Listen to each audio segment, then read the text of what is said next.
بالله من الشيطان الرجيم. بسم الله الرحمن الرحيم. قل يا أيها الكافرون لا أعبد ما تعبدون ولا أنتم أعبدون ما أعبد ولا أنا عابد ما عبدتم ولا أنتم أعبدون ما أعبد لکم دینکم ولی دین. صدق اللہ العلی العظیم. صلوات. بلند آواز سے درود بھیجے محمد و آل محمد. اللہم صلی علی محمد و آل. التماس کرتا ہوں زین جعفری سے ممبر پہ آئیں اور ایک عدد سورہ سنائیں. بآواز بلند صلوات. بسم اللہ الرحمن الرحیم. والعصر ان الانسان لفی خسر الا الذین آمنوا وعملوا الصالحات وتواصوا بالحق وتواصوا بالصبر. بسم اللہ الرحمن الرحیم. لإيلاف قریش إيلافهم رحلة الشتاء والصيف فليعبدوا رب هذا البيت الذي أطعمهم من جوع وآمنهم من خوف. اللهم صل على محمد وآل محمد. بار دیگر بلند صلوات.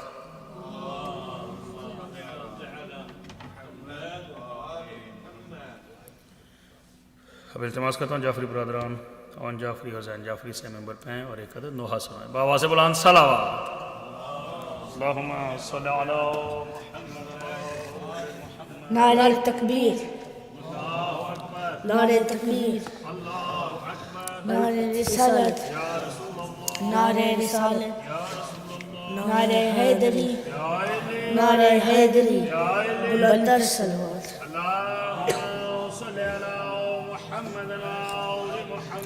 ارمانے ارمانے تواڈے اجرن دا ارمانے ارمانے ارمانے تواڈے اجرن دا ارمانے. ایک دی دے وچ سواڈا وسدا گھر، ایک دی دے وچ سواڈا وسدا گھر کر چھوڑیا امت ویرانے. ارمانے ارمانے تواڈے اجرن دا ارمانے. اج سال 18 اج اٹھ ہوئی شہر آبادی. اج سال 18 اج اٹھ ہوئی شہر آبادی. پر امت نمول حیا کیتا، پر امت نمول حیا کیتا کیتا سیریاں نال جوانے. ارمانے ارمانے تواڈے اکبر دا ارمانے. ارمانے ارمانے تواڈے اجرن دا ارمانے. ماں ہنجواں نال لوئی سکلال پتر گمہندی ہے. ماں ہنجواں نال لوئی سکلال پتر گمہندی ہے. ہوئی دیر ودان بند رہی، ہوئی دیر ودان بند رہی جرا کھل گیا وچ میدان. ارمانے ارمانے تواڈے قاسم دا ارمانے. ارمانے ارمانے تواڈے اجرن دا ارمانے. ارمان جباوادا جرا بخت ہوئی چوتری دامادا.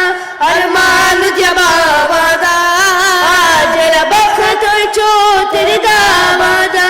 جن زین تو دلر نال تھیا، جن زین دلر نال تھیا تریا بینی سر اڑیانے. ارمانے ارمانے تواڈے غازی دا ارمانے. ارمانے ارمانے تواڈے اجرن دا ارمانے. چھ ماہ دا شہزادہ تواڈا کیتا امت زبا پیاسا. چھ ماہ دا شہزادہ تواڈا کیتا امت زبا پیاسا. ادا اتنا جرم پیاس دا حس، ادا اتنا جرم پیاس دا حس کتابر دے وچ اعلان ارمان ارمان اصغر دا ارمان ارمان ارمان تواڈے اجرن دا ارمان پرسا پیاسے گلدا جے کبیری پنج پنجوا چمیا پرسا پیاسے گلدا جے کبیری پنج پنجوا چمیا ول تیرا ضربہ جل جیڑا ول تیرا ضربہ جل جیڑا بن خالق دی پہچان ارمان ارمان تدبیر دا ارمان ارمان ارمان تدبیر دا ارمان صلوات صلی علی محمد و آل محمد بار دیگر صلوات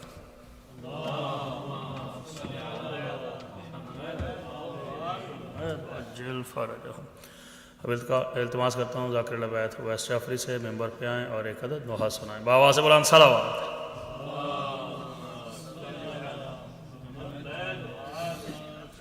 اعوذ باللہ من الشیطان الرجیم بسم اللہ الرحمن الرحیم صلوات.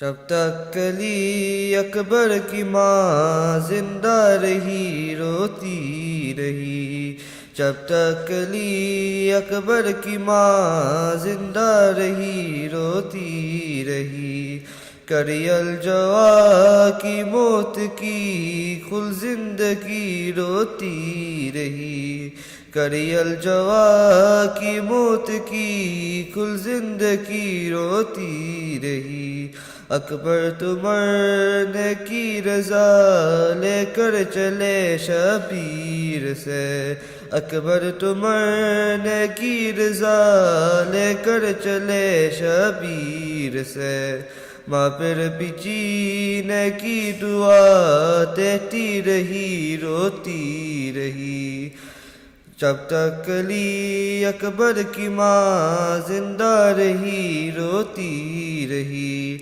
میدان کو جب اکبر چلے ماں نے دعائے برک دی بیدا کو جب اکبر چلے میں نے دعائے برک دی جب تک نظر آیا فسر در بے خری روتی رہی جب تک علی اکبر کی ماں زندہ رہی روتی رہی جب تک علی اکبر کی ماں زندہ رہی روتی رہی صلوات. محمد عجل فرجہم. التماس کرتا ہوں ذاکر البیت فرحان جعفری سے ممبر پہ ہیں اور ایک عدد نوحہ سنائیں بآواز بلند صلوات.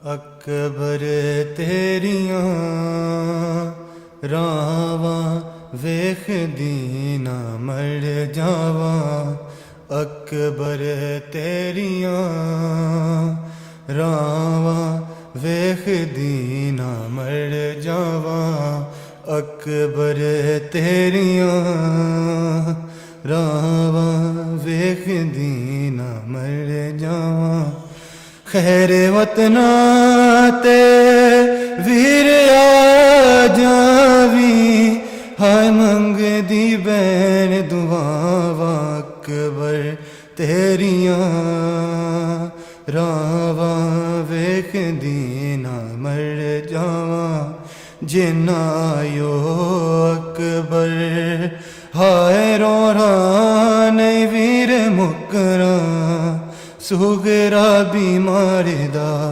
رو رو مک جانیاں ویر نا تیرے باجو ہائے بین تیری دیاں ساواں اکبر تیریاں راواں ویخ دینا مر جاواں مر مر کے اکبر ہائے تکرائے ویر کیوں صدقے میں واریاں وچ سفراں دے آن دے کوئی مشکل دس نال تیرے میں ساواں اکبر تیریاں راواں ویکھ دینا مر جاواں جڑ گئیاں اکبر ہائے شادی تے ویر تیری راراں نہیں نال میں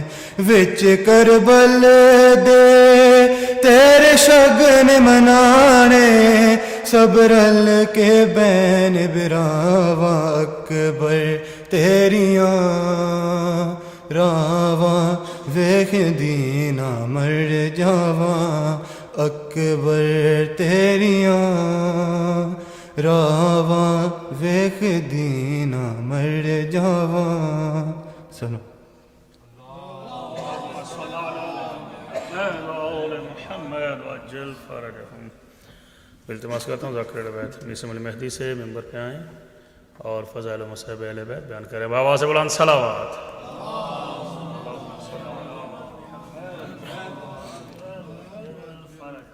پھر بھی صلوات پڑھیں بآواز بلند اللہم صلی علی محمد وآل محمد فرس کی زین سے بے شک اتر گئے ہیں حسین فرس کی زین سے بے شک اتر گئے ہیں حسین زمین ڈھونڈ رہی ہے کدھر گئے ہیں حسین فرس کی زین سے بے شک اتر گئے ہیں حسین کرے گا شمر کا خنجر تو صرف سر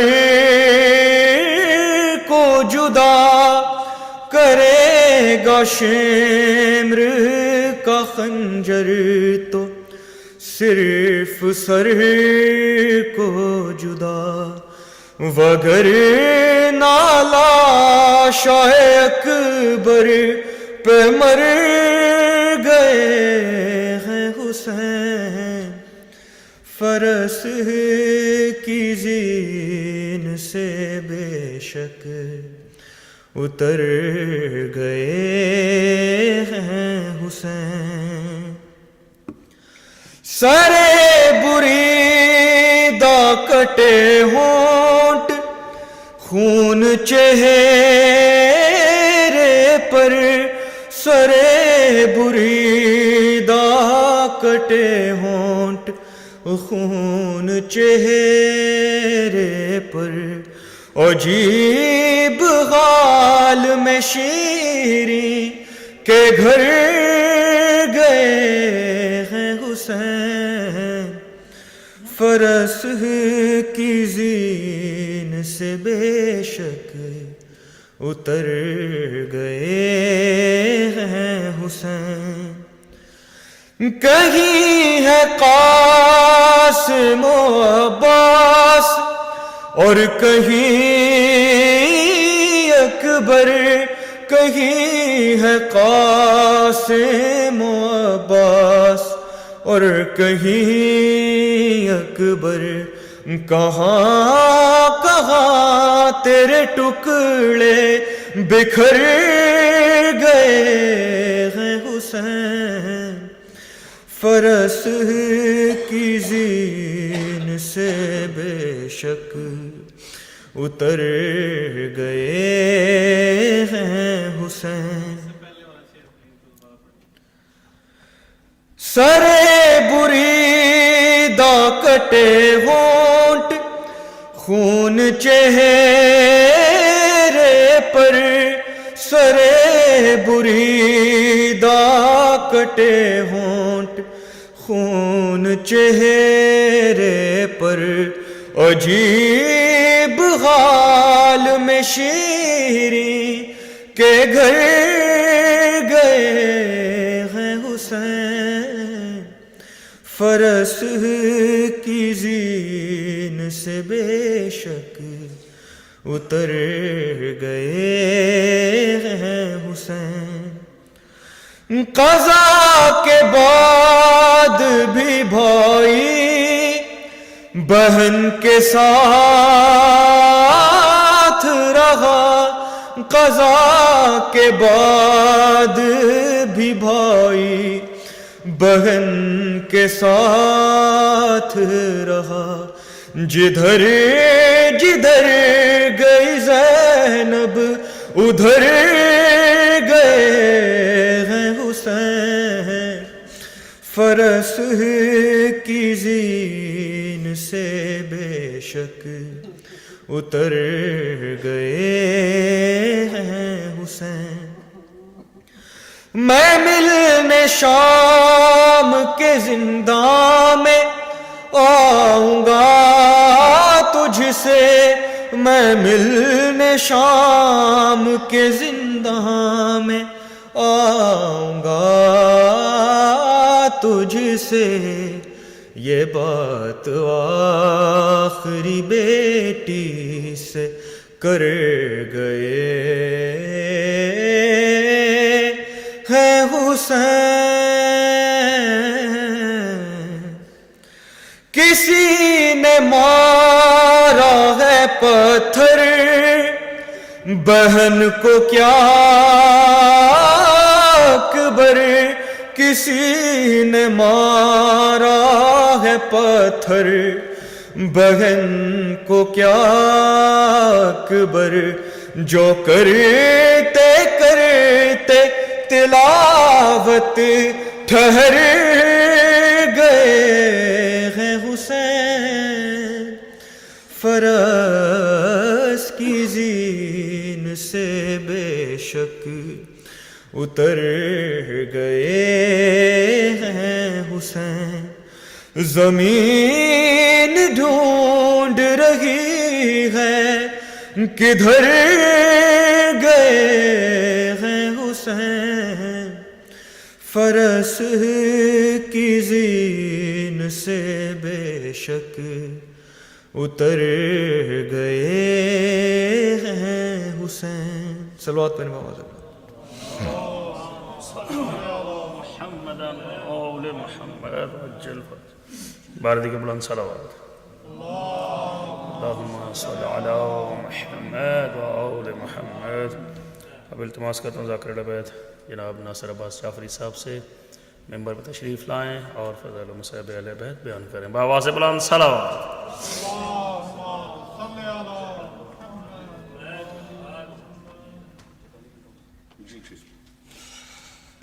صلوات بار محمد وعلی محمد اے مومن مرد آباد رویں تیرے واسطے گال روا نہیں یا نال خلوص تے آیا کر یا وچ مجلس تے آ نہیں متم پاسے نال سجاد ہوئے اندے دکھے ہوئے درد دکھا نہیں اگے بہوں رنے درباراں وچ دوبارہ خون روا نہیں فرمان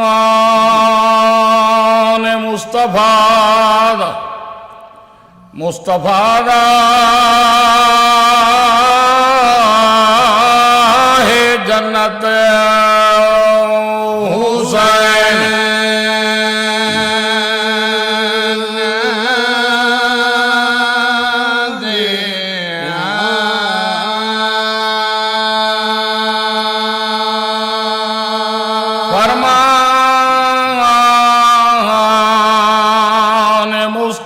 فرمان مصطفیٰ دا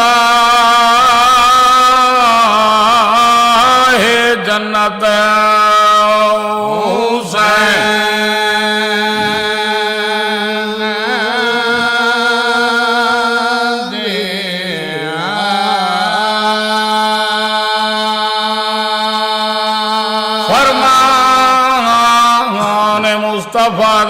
جنت حسین دی جنت دا صرف مل ہے مومنا مومنا محبت حسین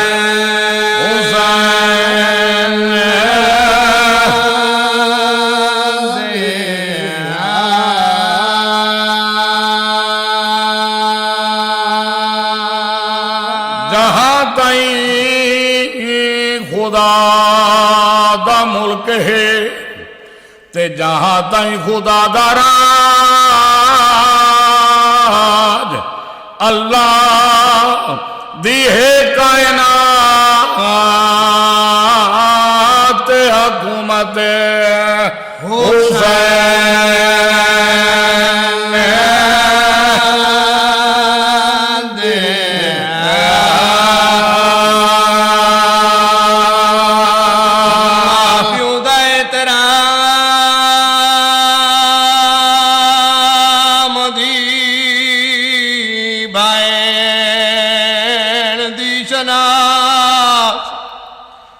ہر غیرت مند من گیا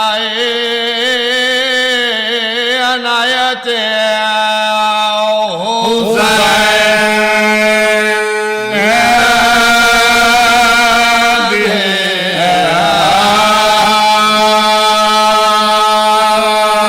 قاتل کو آنکھیں ڈر نہیں ڈردا کیوں میرے 18 ہاشمی جوان ٹر گئے میری اکھاں دا نور مینڈا اکبر عظیم تو لے گیا ہے میرے حسن ویر دی نشانی بچنا ٹر گیا ہے سیدہ دائے مہنڈی کمر دا زور مہنڈا ویر عباس زین تو لے گیا ہے تینڈا ہاتھ نہ پڑالا کوئی نہیں ڈردا کیوں ہے تو خنجر چلا چلا آخر کرے سیاد شرافت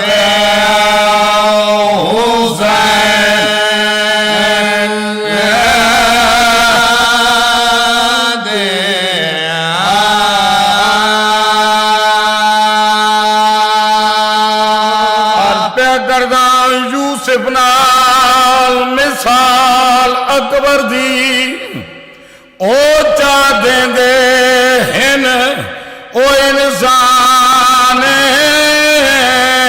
یوسف قرآن نے دی حکایت اہلی اکبر کل قرآن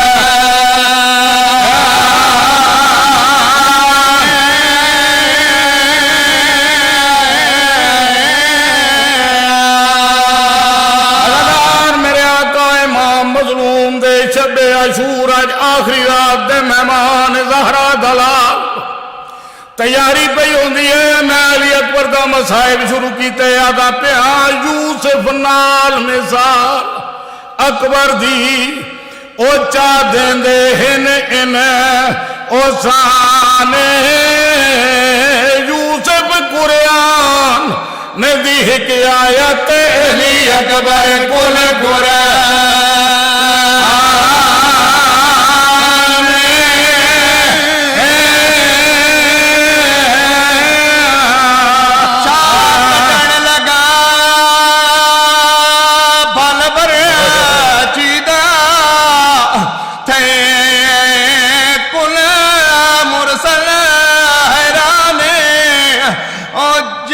جندے پیو کو ملک الموت آنکھیں تیرے پتر دا بو ارمان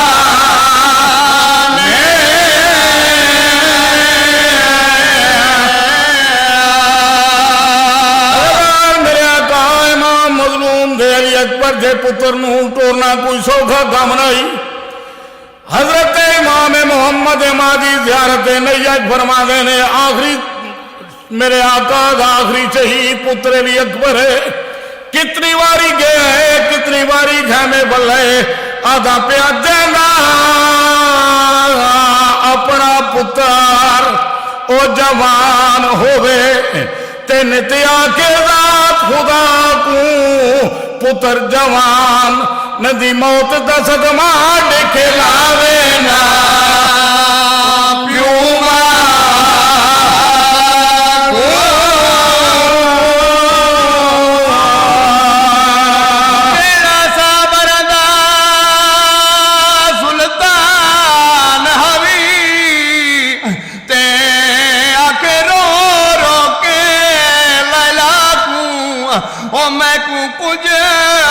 دسدا باج قبر دے خط کون لگے سورا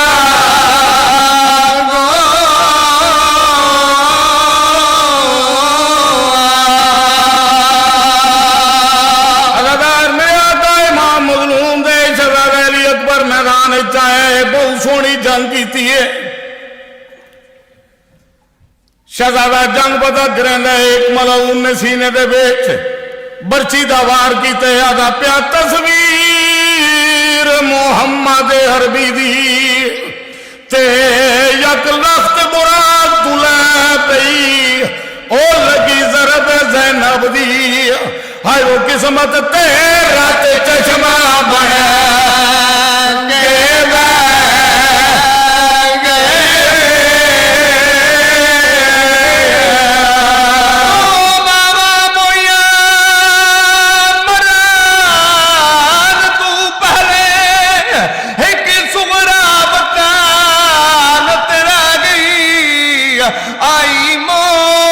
جوان کو ہائے اون ویلے جڑا مسیا دبر دیا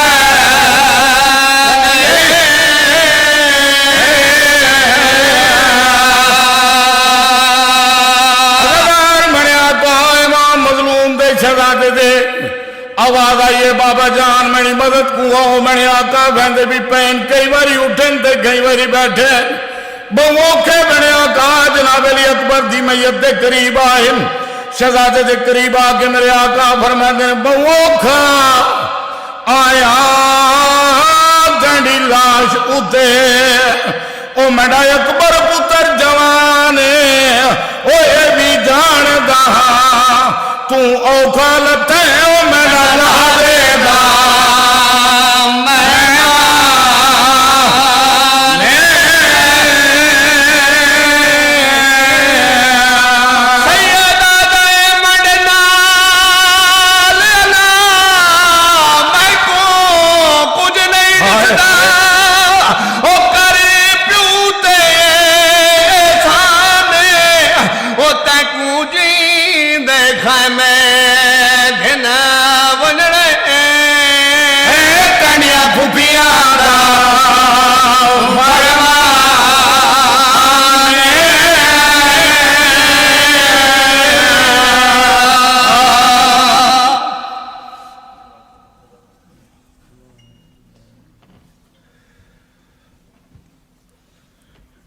باواز بلند صلوات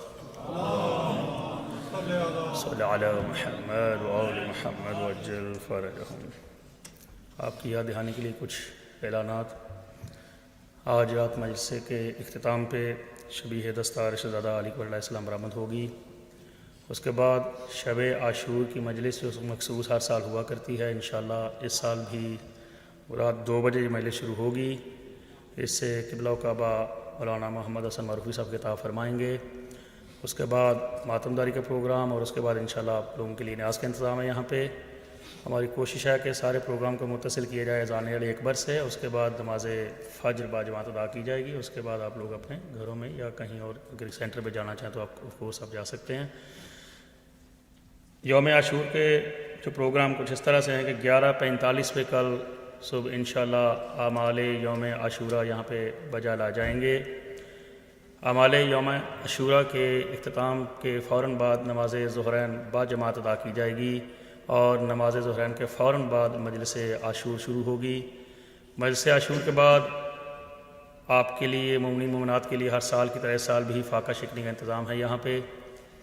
مجلس شام غریباں انشاءاللہ نماز مغربین 7 پر یہاں پہ ادا کی جائے گی، اس کے فوراً بعد مجلس شام غریباں شروع ہوگی۔ اس کے جو بعد کا سلسلہ ہے انشاءاللہ منڈے کو جو کہ 11 محرم الحرام ہوگی، شام 7 بجے نماز مغربین باجماعت ادا کی جائے گی اور مجلس سوئم اس کے بعد انشاءاللہ شروع ہوگی۔ 12 محرم الحرام ٹیوزڈے انشاءاللہ نماز مغربین کے بعد ہر سال کی طرح سال بھی آپ کے لیے سوال جو آپ کا سیشن رکھا گیا یہاں پہ، آپ اپنے کوئی بھی آپ کا شرعی فقہی کوئی سوال آپ کا ہے انشاءاللہ وہ آپ لکھ کے لے آئیے گا، علامہ صاحب انشاءاللہ ان کے آپ کو خاطر خواہ تسلی بخش جواب دیں گے۔ باواز بلند درود بھیجے محمد و آل محمد کی ذات۔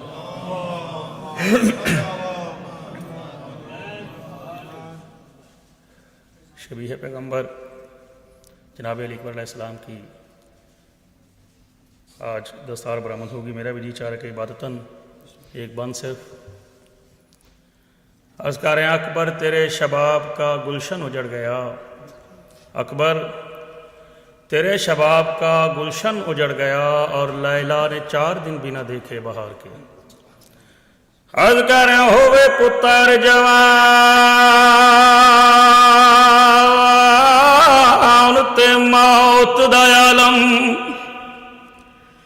تے پیو کھڑ گئے میاں تو دورے اوندھی پگ دے پیچ ڈھل گل وچ پاؤں جھک وائندی کما اور ضرور ہو کائنات دیا کل صابران دا وہ تے جڑا ہے سلطان مشہور بھی تلیاں ٹیک کے پوچھ داریاں کیتھ لتھاں اکھیاں دا نور۔ اللہ لعنت اللہ قوم الکاذبین۔ باواز بلند درود بھیجے محمد و آل محمد کی ذات۔ صلی اللہ محمد و آل محمد وجل فرق۔ ایک دفعہ پھر یک زبان ہو کے بلند آواز سے درود بھیجے محمد و آل محمد کی ذات۔ صلی اللہ محمد و آل محمد وجل فرجہم۔ اب آخری میں التماس کرتا ہوں حجت الاسلام قبلہ کعبہ مولانا اصغر اعجاز صاحب سے ممبر پر تشریف لائیں اور اس سلسلے کی اس 10ویں مجلس سے خطاب فرمائیں۔ بآواز بلند صلوات۔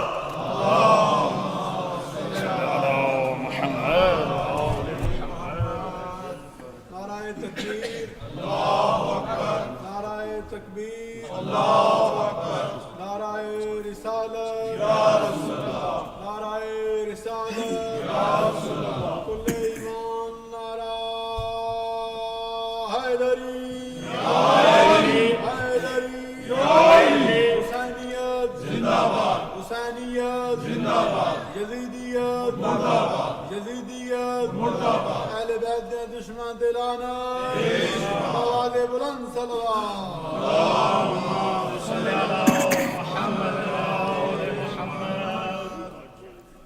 رحم اللہ من قرأ الفاتحہ۔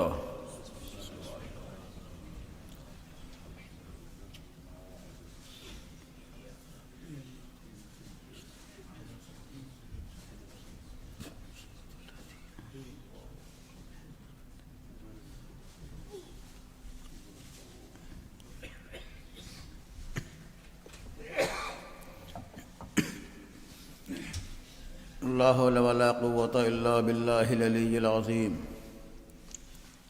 أعوذ بالله من الشيطان اللعين اللئيم الرجيم۔ بسم الله الرحمن الرحيم۔ الحمد لله رب العالمين، والصلاة والسلام على أشرف الأنبياء والمرسلين، سيدنا ونبينا وحبيب قلوبنا وطبيب نفوسنا أبي القاسم المحمد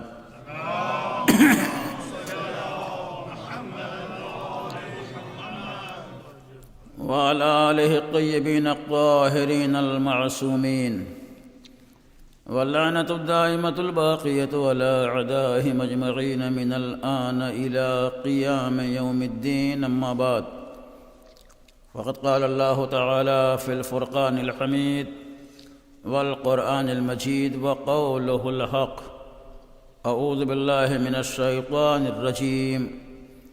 يا أيها الذين آمنوا اتقوا الله وكونوا مع الصادقين.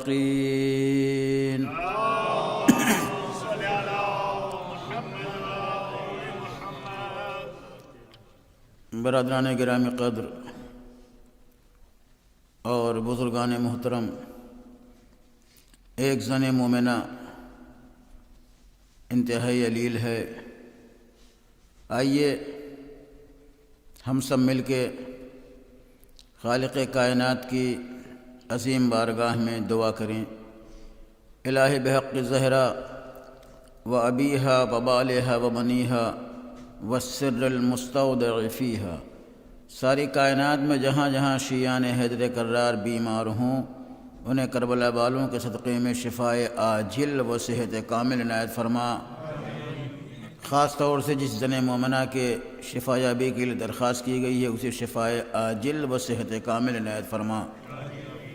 ایک دفعہ بآواز بلند صلوات کا سہارا دیجیے آپ حضرات.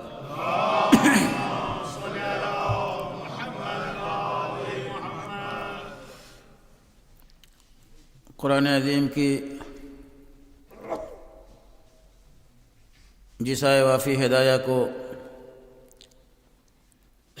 عنوان بیان قرار دیا تھا، آج اس گفتگو کا سلسلہ اپنے 10ویں مرحلے کے اوپر ہے. خلاق کائنات اس پاک و پاکیزہ آیت کے ذریعے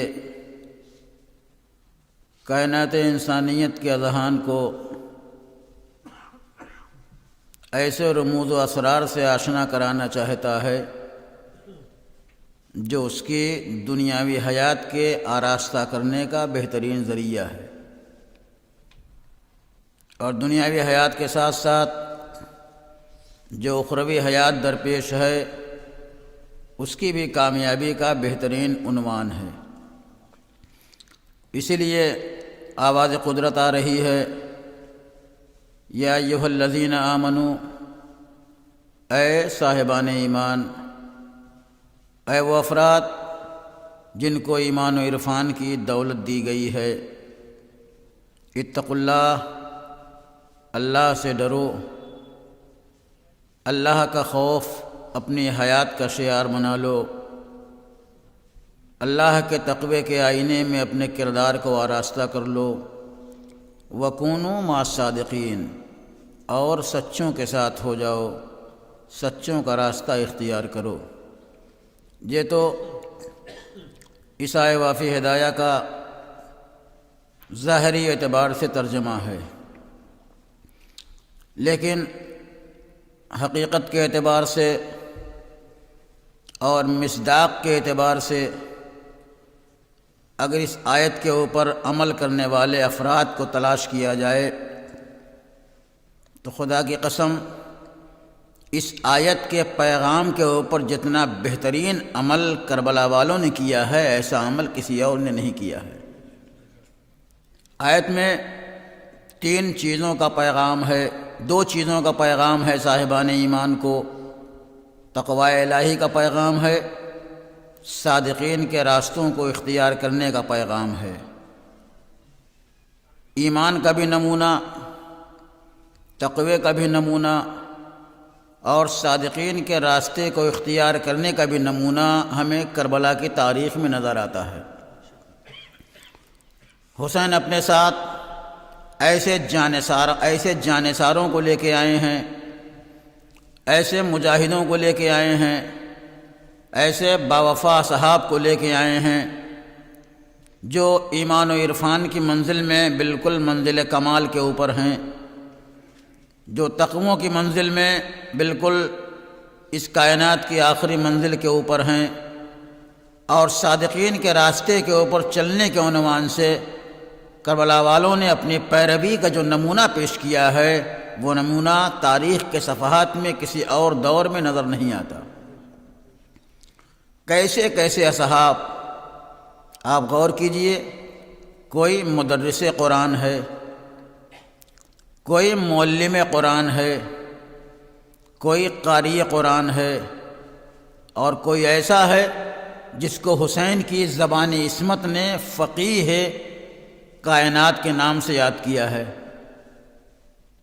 ایسے ایسے اصحاب حسین اپنے ساتھ لے کے آئے ہیں۔ عزیزو، عبادتوں کی رات ہے، ذکر الہی کی رات ہے، تسبیح و تحلیل کی رات ہے، اور یہی وہ رات ہے، یہ رات جب کربلا کے سرزمین کے اوپر سن 61 ہجری میں نمودار ہوئی تھی، تو حسین اور جانثاران حسین نے اس پوری رات کو اللہ کے سجدوں میں گزار دیا تھا۔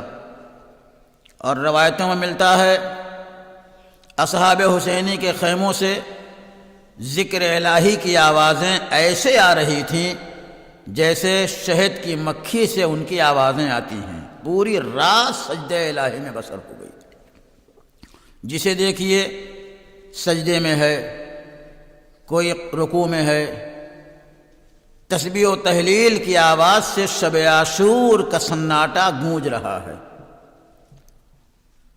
سب کو معلوم ہے یہ ہماری اس کائنات کی آخری رات ہے، لہذا اس آخری رات میں جتنا ممکن ہو سکے اللہ کی بارگاہ بے نیاز میں سجدوں کا نذرانہ پیش کرتے جائیں۔ لہذا عزیزو، سجدوں کی رات ہے، عبادت کی رات ہے، بندگی کی رات ہے۔ حسین نے اپنی حیات کا اپنی زندگی کی آخری رات سجدوں میں اس لیے بسر کی تاکہ کوئی حسین کا چاہنے والا، کوئی حسین کا ماتمدار، کوئی حسین کا غم منانے والا سجدوں کو فراموش نہ کرے، اور وہ جب بھی میرے غم کا تذکرہ کرے، میرے مصائب کا تذکرہ کرے، تو اس کے ذہنوں کے اندر یہ پیغام ضرور ہونا چاہیے کہ آج اگر نمازوں کا وجود ہے تو اسی ذکر حسین کے صدقے میں، شہادت حسین کے صدقے میں۔ حسین نے پوری رات عبادت الہی میں بسر کی۔ حسین کو معلوم ہے کہ میں جو بندگی انجام دے رہا ہوں، اسی بندگی کو حیات عطا کرنے کے لیے مجھے شہید ہونا ہے۔ لہذا حسین کی شہادت، نہ صرف یہ کہ حسین کی شہادت بلکہ جانثاران حسین کی شہادت پیغامات الہیہ کو ابدی حیات عطا کرنے کے لیے ہوئی تھی، تعلیمات الہیہ کو اس کائنات میں عام کرنے کے لیے ہوئی تھی۔ لہذا یاد رکھیے، اگر آج اللہ کا پیغام زندہ ہے، اگر آج اللہ کا نام زندہ ہے، اگر آج ذہنوں کے اندر سجدوں کا شعور باقی ہے، اگر آج انسانوں کے خیالات میں نماز کی عظمت کا احساس ہے، تو یہ صرف اور صرف قربانی حسین کا صدقہ ہے، یہ صرف اور صرف شہادت حسین کا صدقہ ہے۔ حسین نے اپنی شہادت کے ذریعے اسلام کو ابدی حیات دے دی۔ شب عاشور ایک تحریک کے آغاز کا نام ہے، ایک انقلاب کے آغاز کا نام ہے، ایک آفاقی انقلاب حسین اس کائنات میں لانا چاہتے ہیں اپنی شہادت کے ذریعے، اپنی قربانی کے ذریعے۔ عزیزو، آج دو مرحلے کے اوپر گفتگو کرنی ہے، چونکہ حسین نے پوری رات سجدوں میں گزاری ہے، لہذا دو تین لفظوں میں یہ بھی بتانا ضروری ہے کہ سجدوں کی عظمت کیا ہے، اور یہ سجدے جو آج باقی ہیں یہ اسی شہادت حسینی کا نتیجہ ہے۔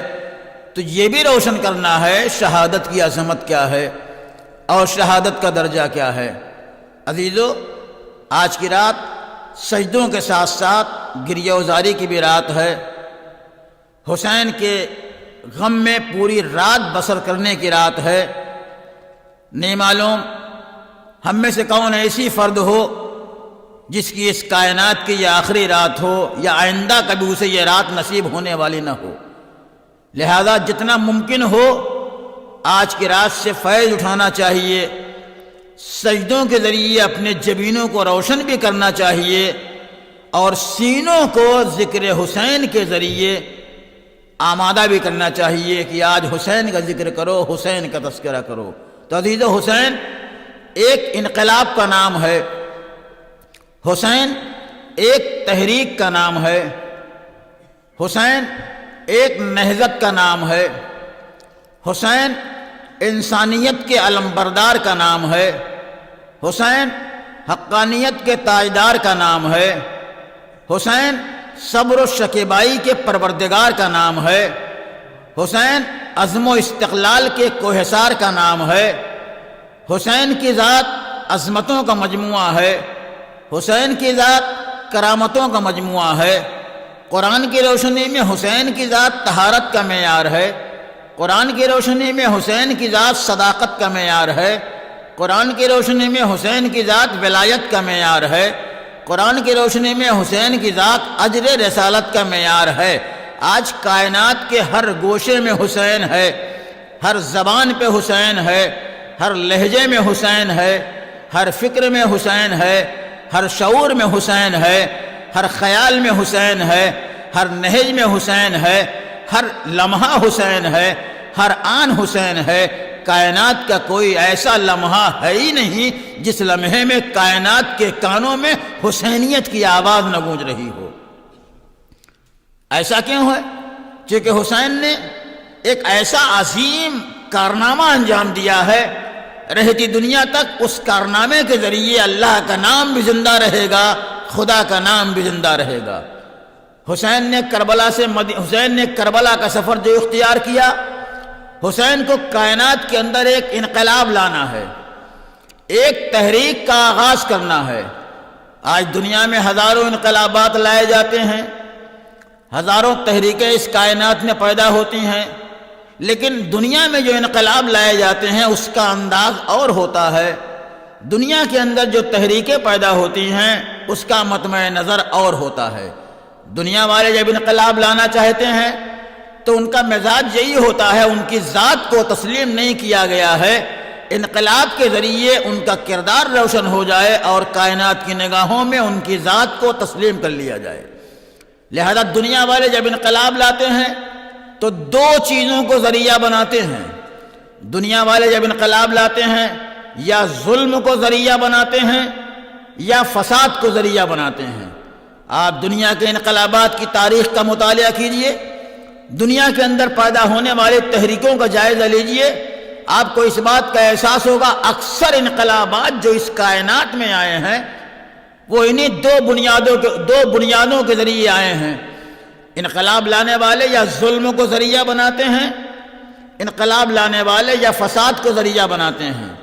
جو طاقتور افراد ہیں وہ ظلم کو ذریعہ بناتے ہیں، کمزوروں کے اوپر ظلم کرتے ہیں، تہی دستوں کے اوپر ظلم کرتے ہیں، ناداروں کے اوپر ظلم کرتے ہیں، ماتحتوں کو پریشان کرتے ہیں۔ لیکن جن کے پاس طاقت نہیں ہوتی، جن کے پاس اسلحہ نہیں ہوتا، جن کے پاس لشکر نہیں ہوتا، جن کے پاس فوج نہیں ہوتی، جن کے پاس سرمایہ نہیں ہوتا، جن کے پاس حکومت نہیں ہوتی، جن کے پاس سلطنت نہیں ہوتی، وہ فساد کو ذریعہ بناتے ہیں۔ آپ نے اپنے نگاہوں سے دیکھا ہوگا جب کائنات میں فساد پیدا ہوتا ہے تو کہیں ٹرینوں میں آگ لگا دی جاتی ہے، کہیں بسوں میں آگ لگا دی جاتی ہے، کہیں پورے محلے کو آگ کے حوالے کر دیا جاتا ہے۔ فساد کا مطلب ہی یہ ہوتا ہے ظالم نہ دیکھا جائے، مظلوم نہ دیکھا جائے، جو ہمارے فساد کی زد کے اوپر آ جائے اس کی حیات کا خاتمہ کر دیا جائے اور ملک کی معیشت کو برباد کر دیا جائے۔ یہ دنیا والے جب انقلاب لاتے ہیں تو ان کے انقلاب لانے کا یہی طریقہ ہوتا ہے، یا ظلم کو ذریعہ بناتے ہیں یا فساد کو ذریعہ بناتے ہیں۔ اب جب یہاں تک بات کہہ چکا ہوں تو اب آئیے امام حسین کی اس وصیت نامے کا مطالعہ کیجیے جو امام حسین نے مدینے سے چلتے وقت محمد حنفیہ کے نام تحریر فرمایا تھا۔ آپ نے کیا لکھا تھا؟ انی لم اخرج عشرا ولا بطرا ولا فسادا فی الارض ولا ظالما بل انما خرجت لطلب الاصلاح فی امت جدی اريد ان امر بالمعروف وانهى عن المنکر۔ امام محمد حنفیہ کو وصیت نامے میں تحریر فرماتے ہیں، میں نے مدینے سے کربلا کا جو یہ سفر اختیار کیا ہے، یہ کسی غرور کی بنیاد کے اوپر نہیں ہے، یہ دولت کی لالچ میں نہیں ہے، یہ کائنات میں فساد پیدا کرنے کی وجہ سے نہیں ہے، یہ ماتحتوں کے اوپر ظلم کرنے کی بنیاد کے اوپر نہیں ہے، بلکہ میں نے جو مدینے سے کربلا کا سفر اختیار کیا ہے، یہ صرف اس لیے اختیار کیا ہے، بل انما خرجت لطلب الاصلاح فی امت جدی، میں نے یہ سفر اس لیے اختیار کیا ہے تاکہ اپنے نانا کی امت کی اصلاح کروں۔ اريد ان امر بالمعروف، انہیں نیکیوں کا حکم دوں، وانہا عن المنکر، اور انہیں برائیوں سے روکوں۔ اس کا مطلب ہے قیام کربلا کا دو مقصد ہے، پہلا مقصد کربلا کی شہادت کا، کائنات کے اندر اچھائیوں کو عام ہونا چاہیے، اور دوسرا مقصد کائنات سے برائیوں کا خاتمہ ہونا چاہیے۔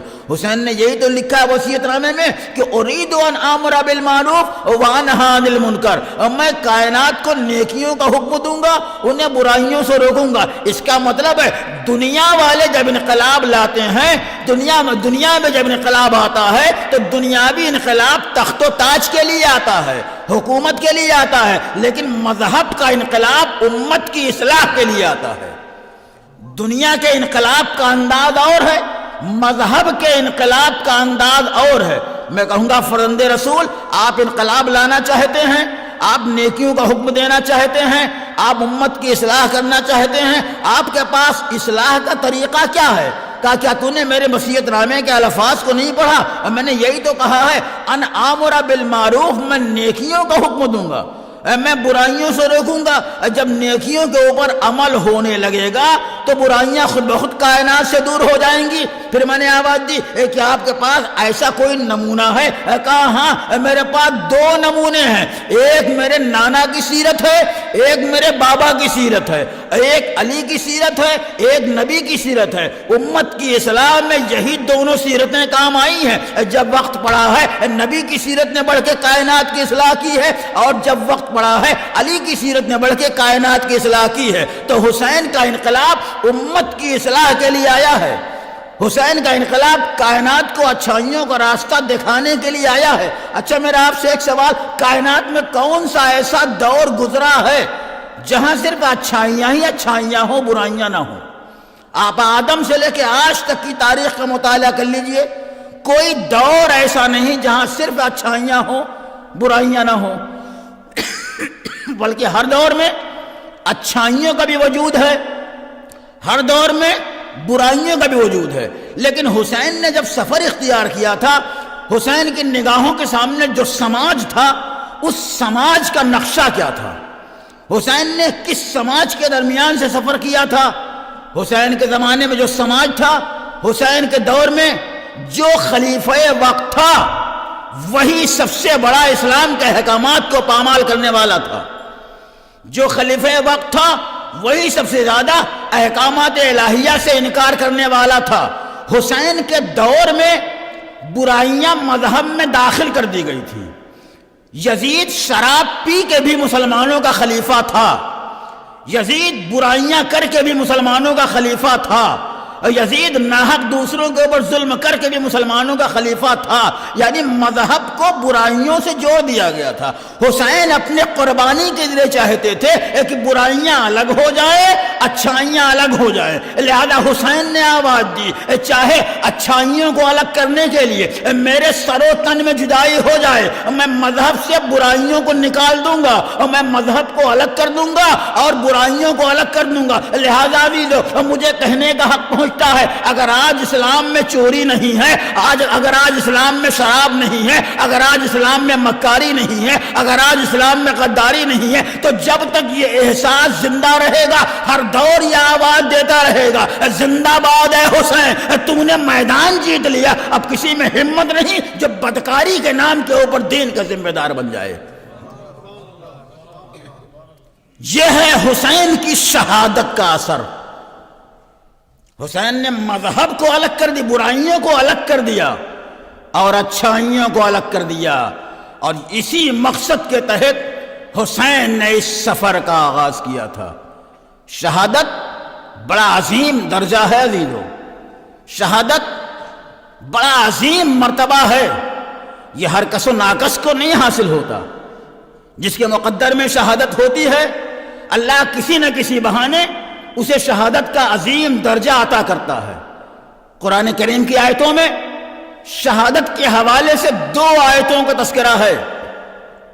پہلی آیت وَلَا تَحْسَبَنَّ الَّذِينَ قُتِلُوا فِي سَبِيلِ اللَّهِ أَمْوَاتًا بَلْ أَحْيَاءٌ عِندَ رَبِّهِمْ يُرْزَقُونَ، پہلی آیت۔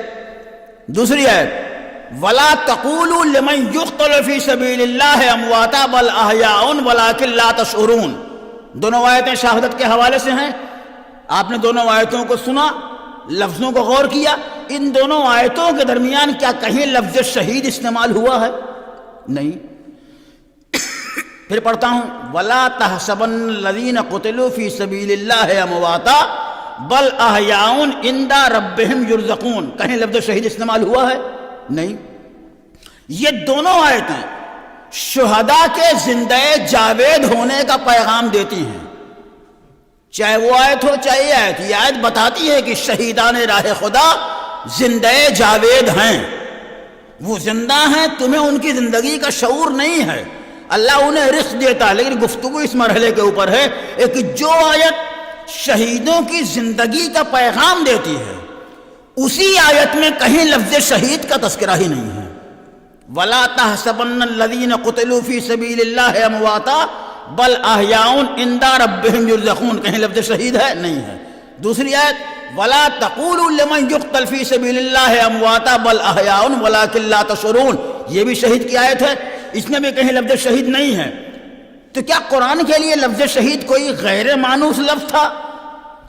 کیا قرآن میں کہیں لفظ شہید کا استعمال ہوا ہی نہیں ہے؟ دوسری آیتوں میں قرآن نے لفظ شہید کا بھی تذکرہ کیا ہے، لفظ شہداء کا بھی ذکر کیا ہے دوسری آیتوں میں، مگر کیا کیجئے گا، یہ نظام قدرت ہے، یہ قانون قدرت ہے۔ جو آیت شہیدوں کی زندگی کا پیغام دیتی ہے، 2 آیتیں ہیں، لیکن دونوں آیتوں میں ایک جگہ میں لفظ شہید کا تذکرہ نہیں ہے۔ وجہ کیا ہے؟ دوسری آیتوں میں شہید کا تذکرہ ہے، لیکن جو اصل آیتیں ہیں شہیدان راہ خدا کی حیات کے حوالے سے، ان میں لفظ شہید یا لفظ شہداء کا تذکرہ ہے ہی نہیں۔ اس بات کی وضاحت کے لیے ایک بات کہتا چلوں، عزیزو، اگر بات کم لفظوں کے ذریعے پوری ہو جائے تو بات کو پھیلا کے بیان کرنے کی ضرورت نہیں ہے۔ خام خام مومنین کے وقت کو ضائع کرنے سے کوئی فائدہ نہیں ہے۔ اگر کم لفظوں کے ذریعے 2 لفظ کے ذریعے کوئی بات پوری ہو جا رہی ہو تو خام خواہ اسی بات کو 15-20 لفظوں کے ذریعے بیان کرنا کون سا عقل مندی کا تقاضا ہے؟ طے ہے نا بات کہ چند لفظوں کے ذریعے اگر پیغام پہنچ رہا ہو تو اس پیغام کو بڑھا چڑھا کے بیان کرنے کی ضرورت نہیں۔ اللہ نے کیا کہا؟ ہرگز ہرگز جو راہ خدا میں قتل کر دیے گئے انہیں مردہ نہ کہو، بلکہ وہ زندہ ہیں، اللہ کے یہاں سے رزق پاتے ہیں۔ اگر اللہ چاہتا تو اسی آیت کو ان لفظوں میں بھی بیان کر سکتا تھا۔ اس کو یہی تو کہنا ہے کہ شہیدان راہ خدا زندہ ہیں، یہی پیغام دینا ہے۔ وہ یوں بھی کہہ سکتا تھا شہداء کو مردہ نہ سمجھو، بجائے یہ کہ اتنی لمبی چوڑی آیت بیان کرے کہ ہرگز ہرگز جو راہ خدا میں قتل کر دیے گئے انہیں مردہ نہ کہو بلکہ وہ زندہ ہیں، ہم ان کو رزق دیتے ہیں۔ اتنا پھیلا کے بڑھا چڑھا کے بیان کرنے کی ضرورت کیا تھی؟ اللہ کو کہہ دینا چاہیے تھا شہداء کو مردہ نہ سمجھو۔ 2 لفظ کے ذریعے شہداء کی حقیقت معلوم ہو رہی ہے، تو جب اللہ 2 لفظوں کے ذریعے کہہ سکتا تھا تو خام خواہ 2 آیتوں میں پھیلا کے بڑھا چڑھا کے بیان کرنے کا فائدہ کیا ہوا؟ ایک جگہ کہہ رہا ہے ہرگز ہرگز جو راہ خدا میں قتل کر دیے گئے انہیں مردہ نہ کہو بلکہ وہ زندہ ہیں، میرے یہاں سے رزق پاتے ہیں۔ ایک جگہ کہہ رہا ہے ہرگز ہرگز جو راہ خدا میں قتل کر دیے گئے انہیں مردہ نہ کہو، وہ زندہ ہیں، لیکن تمہیں ان کی زندگی کا شعور نہیں ہے۔ اتنا بات پھیلا کے بیان کرنے کی ضرورت کیا تھی؟ اسے کہہ دینا چاہیے تھا شہداء کو مردہ نہ سمجھو۔ 2 لفظ کے ذریعے بات پیغام پہنچ جاتی، دنیا یقین کر لیتے کہ شہیدان راہ خدا زندہ ہیں، لیکن نہیں، اللہ نے یہ نہیں کہا شہداء کو مردہ نہ سمجھو، بلکہ اللہ کہہ رہا ہے جو راہ خدا میں قتل کر دیے گئے وہ زندہ ہیں، انہیں مردہ نہ کہو، ہم ان کو رزق دیتے ہیں۔ دونوں میں فرق کیا ہے؟ اگر اللہ یہ کہہ دیتا شہداء کو مردہ نہ کہو تو خرابی کیا تھی، نقص کیا تھا، عیب کیا تھا؟ بہت بڑا عیب تھا، بہت بڑی کمی تھی، بہت بڑا نقص تھا۔ اگر اللہ یہ کہہ دیتا شہداء کو مردہ نہ سمجھو، تو اب شہید کسے کہتے ہیں؟ شہید کی حقیقت کیا ہوتی ہے؟ شہید کی عظمت کیا ہوتی ہے؟ ہر انسان اپنی فکر کے لحاظ سے شہید کی تعریف کرتا، اپنے مزاج کے لحاظ سے شہید کی ڈیفینیشن بیان کرتا، اور جسے چاہتا وہ شہادت کا درجہ دے دیتا۔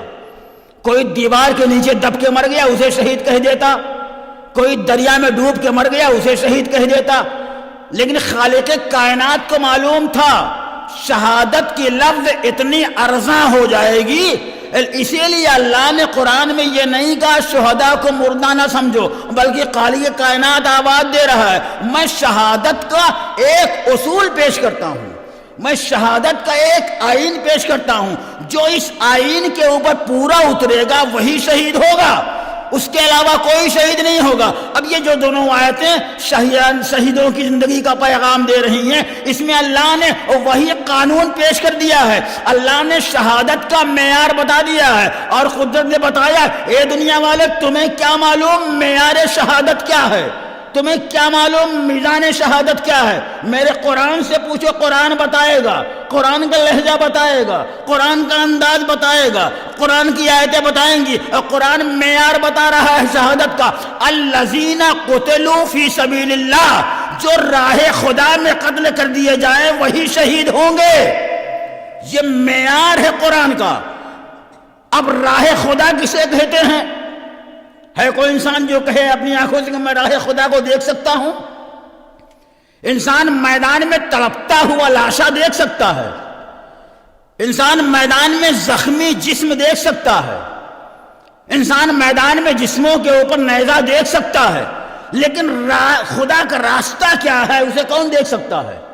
یاد رکھیے زیادہ شناس وہی ہوگا جو منزل شناس ہوگا، جو زیادہ شناس نہیں ہوگا وہ منزل شناس بھی نہیں ہوگا، جو راستے کو نہیں پہچانے گا وہ منزل کو بھی نہیں پہچانے گا۔ اور یہ بھی یاد کیے راستہ عین منزل نہیں ہوا کرتا، راستہ اور ہوتا ہے منزل اور ہوتی ہے، راستے پہ چل کے منزل تک پہنچا جا سکتا ہے، لہذا قرآن آواز دیتا ہے اللہ کا راستہ انہی کو معلوم ہو سکتا ہے جن کو اللہ کی معرفت حاصل ہوگی۔ اگر اللہ کی معرفت حاصل نہیں ہے تو انسان کو اللہ کے راستے کا علم ہو ہی نہیں سکتا۔ یہ ہے راہ خدا۔ ہماری جان کیا واقعی اللہ کی بارگاہ میں عزیز نہیں ہے؟ ہماری جان کی قیمت ہے، ہماری جان کی عظمت ہے، ہماری جان کی ایک حیثیت ہے۔ اچھا اگر ہماری جان کے اللہ کی بارگاہ میں کوئی قیمت نہ ہوتی تو ہم جہاں چاہتے اس جان کو ختم کر دیتے، ہم جب چاہتے خودکشی کر لیتے، اپنی موت خود اپنے ہاتھوں سے بلا لیتے، لیکن نہیں، اللہ کی نگاہ میں اس جان کی عظمت ہے۔ اور بتاؤں کتنی عظمت ہے؟ اگر اللہ کی نگاہ میں جان کی عظمت نہ ہوتی، جان کی قیمت نہ ہوتی تو اللہ یہی کہتا تمہیں روزہ رکھنا ہے چاہے مر جاؤ، بہرحال روزہ رکھنا ہے، ہزاروں مشکلیں پیدا ہو جائیں تمہیں بہرحال روزے کو پورا کرنا ہے چاہے تمہیں مرنا پڑے۔ لیکن نہیں، اس نے آواز دی ہے اگر روزہ مشکلات سے دوچار کر دے، ضعیف ہو، تو تمہارے اوپر روزہ ساقط ہے۔ یہ جان کی قیمت نہیں تو اور کیا ہے؟ اسے ہمارے جان کی قیمت کا اندازہ ہے۔ اگر ہمارے جان کی کوئی قیمت نہ ہوتی تو وہ کہہ دیتا تمہیں حج بہرحال کرنا ہے چاہے راستے میں تمہیں مار دیا جائے، جاؤ حج کرو، ہر حال میں کرنا ہے، ہزاروں مشکلات ہوں، ویزا ملے نہ ملے تمہیں کرنا ہی ہے حج۔ لیکن نہیں، چونکہ ہماری جان کی عظمت ہے اس کی نگاہ میں، وہ آواز دیتا ہے حج ضروری ہے، لیکن کب ضروری ہے؟ اگر راستے کے اندر صعوبتوں کا وجود نہ ہو، اگر راستے کے اندر مشکلات کا وجود نہ ہو، اگر مشکلات پیدا ہو جاتی ہیں تو حد انسان کی گردن سے ساقط. اس کا مطلب ہے کہ ہماری جان کی اس کی نگاہ میں قیمت ہے. تو جب ہماری جان کی اس کی نگاہ میں قیمت ہے، ہماری جان کی اس کی نگاہ میں عظمت ہے، تو اسی جان کو اگر اللہ کے مقصد کی راہ میں خرچ کیا جائے گا تو اسی کا نام شہادت رکھا جائے گا. غیر مقصد الہی کے راستے میں اگر خرچ ہوگا تو اس کا نام شہادت نہیں ہوگا، اسی کا نام ہلاکت ہوگا. اگر جان راہ مقصد الہی میں قربان ہو جائے، اللہ کے پیغامات کی حفاظت میں جان قربان ہو جائے، تو اسی کا نام شہادت ہے.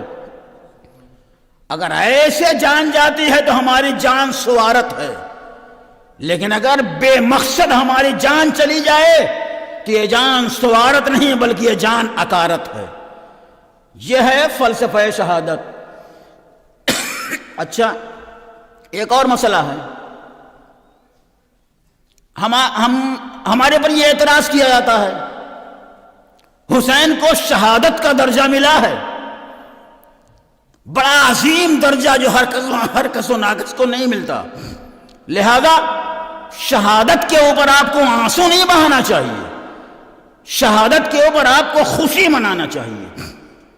یہ اعتراضات ہوتے ہیں ہمارے اوپر کہ اللہ نے حسین کو شہادت کا عظیم درجہ دیا ہے جو کسی کو نہیں ملتا، لہذا شہادت کے اوپر رونا نہیں چاہیے، آپ کو شہادت کے اوپر خوش ہونا چاہیے، شہادت کے اوپر خوشی منانا چاہیے. عزیزو، اپنے اس بات کے ثبوت کے لیے ایک بات کہتا چلوں. روز عید قرباں کیوں منائی جاتی ہے؟ 10ویں ذی الحجۃ الحرام کو انسان عید کیوں مناتا ہے؟ ساری تاریخ آپ کی نگاہوں کے پیش نظر ہے. 10ویں ذی الحجہ کو انسان عید کیوں مناتا ہے؟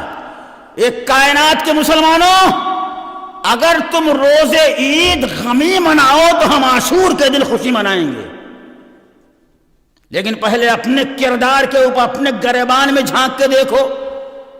لیکن ہے کوئی انسان جو روز عید قرباں غم مناتا ہے؟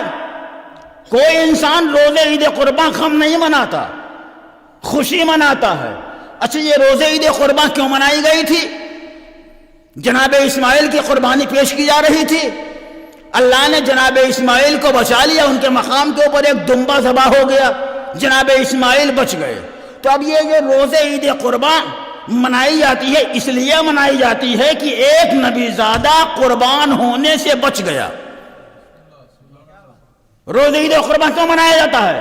اس لیے کہ ایک نبی زادہ قربان ہونے سے بچ گیا.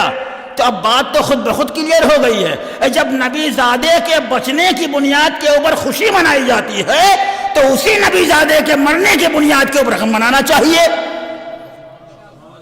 لہذا اگر روز عید قربان تم خوشی مناتے ہو اس دلیل کی بنیاد کے اوپر لیکن نبی زادہ بچ گیا ہے، تو ہم بھی روز عاشور غم مناتے ہیں اس بنیاد کے اوپر لیکن نبی زادہ شہید ہو گیا ہے. یہ ہے معیار شہادت، یہ ہے شہادت کا پیمانہ. دیدو، ایک اور مسئلہ ہے، ثواب شہادت اور ہے، شہادت اور ہے. دو پہلو ہیں، ثواب اور ہوتا ہے، شہادت اور ہوتی ہے.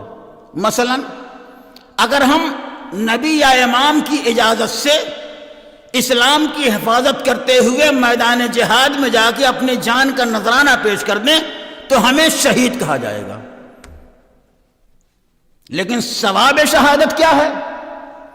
اگر کوئی اپنے بستر پہ لیٹے لیٹے اہل بیت کی محبت کا دم بھرتے بھرتے کائنات سے گزر جائے تو اسے بھی شہید کہا گیا ہے.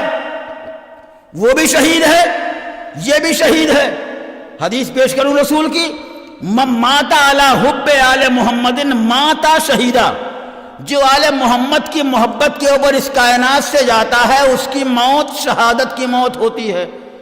اب بتائیے دیدو، شہید کا لازمہ کیا ہے؟ جو انسان شہید ہوتا ہے شریعت نے اس کے احکام کیا بیان کیے ہیں؟ شہید کو نہ غسل دیا جائے گا، نہ کفن دیا جائے گا، بلکہ جس لباس میں اس کو شہادت حاصل ہوئی ہے اسی لباس میں اسے دفن کر دیا جائے گا. اور یہاں تک ملتا ہے شہید کے لباس کے اوپر جو خون کے دھبے ہیں اسے بھی دھونا نہیں چاہیے. کیوں؟ اس لیے کہ یہ خون شہیدان راہ خدا کی زینت میں اضافے کا ذریعہ ہے. تو شہید کا حکم کیا ہے؟ نہ اسے غسل دیا جائے گا نہ اسے کفن دیا جائے گا، بلکہ جس لباس میں اس کو شہادت ملی ہے اسی لباس میں اس کو دفن کر دیا جائے گا. یہ طے مسئلہ ہے، بالکل کسی مرجع کے یہاں کوئی اختلاف نہیں. تو میرا آپ سے ایک سوال ہے، اگر ہم سب شہید مرتے ہیں تو ہمیں کیوں غسل دیا جاتا ہے؟ ہمیں کیوں کفن دیا جاتا ہے؟ جب رسول نے کہہ دیا کہ جو آل محمد کی محبت کے اوپر مرتا ہے وہ شہید مرتا ہے، شہید کا لازمہ نہ اسے غسل دیا جائے نہ اسے کفن دیا جائے، بلکہ اسے اسی کے لباس میں دفن کر دیا جائے. اگر ہم شہید مرتے ہیں تو ہمیں غسل بھی دیا جاتا ہے، ہمیں کفن بھی دیا جاتا ہے، تب کہیں جا کے ہمیں نماز کے بعد گوشہ لحد کے حوالے کیا جاتا ہے. یہ صحیح ہے، وہ بھی شہید ہے یہ بھی شہید ہے. اب مگر دونوں کی شہادتوں میں ایک بنیادی فرق ہے. ایک ڈائریکٹ اللہ کی بارگاہ میں شہادت شہید ہو کے جاتا ہے، ایک کو شہادت کا ثواب ملتا ہے. کیا آپ نے حدیث کے کلمات کو نہیں دیکھا؟ رسول نے کیا فرمایا ہے؟ من مات علی حب آل محمد مات شہیدہ. پہلے لفظ موت کا استعمال کیا ہے، بعد میں لفظ شہید کا استعمال کیا ہے. یعنی ہم جب دنیا سے مرتے ہیں تو ہمیں پہلے موت آتی ہے، بعد میں اس موت کو شہادت سے تبدیل کیا جاتا ہے. اب ایک جملہ کہوں، مر کے شہید ہونا اور بات ہے، شہید ہو کے اس کائنات سے جانا اور مرحلہ ہوتا ہے. ایک صلوات بھیج دے بر محمد.